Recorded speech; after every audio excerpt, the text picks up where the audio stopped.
Chapter 8.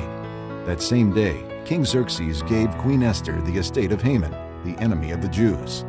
And Mordecai came into the presence of the king, for Esther had told how he was related to her. The king took off his signet ring, which he had reclaimed from Haman, and presented it to Mordecai. And Esther appointed him over Haman's estate. Esther again pleaded with the king, falling at his feet and weeping. She begged him to put an end to the evil plan of Haman the Agagite, which he had devised against the Jews. Then the king extended the gold scepter to Esther, and she arose and stood before him.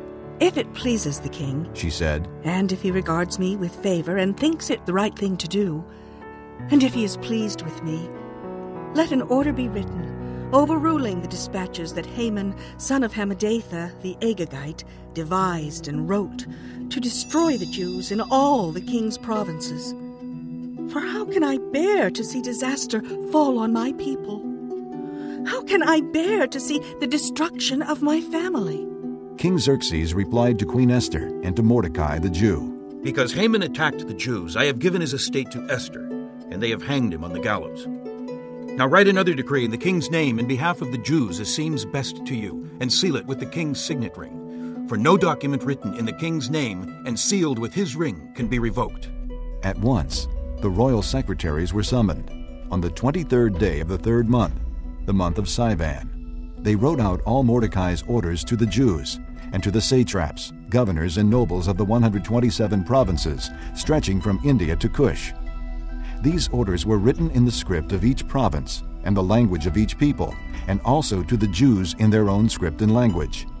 Mordecai wrote in the name of King Xerxes, sealed the dispatches with the king's signet ring, and sent them by mounted couriers who rode fast horses, especially bred for the king. The king's edict granted the Jews in every city the right to assemble and protect themselves, to destroy, kill, and annihilate any armed force of any nationality or province that might attack them and their women and children, and to plunder the property of their enemies. The day appointed for the Jews to do this in all the provinces of King Xerxes was the 13th day of the 12th month, the month of Adar. A copy of the text of the edict was to be issued as law in every province and made known to the people of every nationality, so that the Jews would be ready on that day to avenge themselves on their enemies.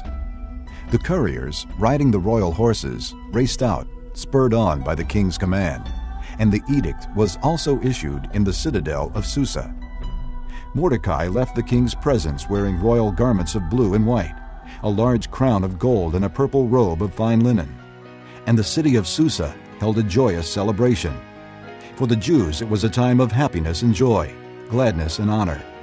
In every province and in every city, wherever the edict of the king went, there was joy and gladness among the Jews, with feasting and celebrating. And many people of other nationalities became Jews because fear of the Jews had seized them.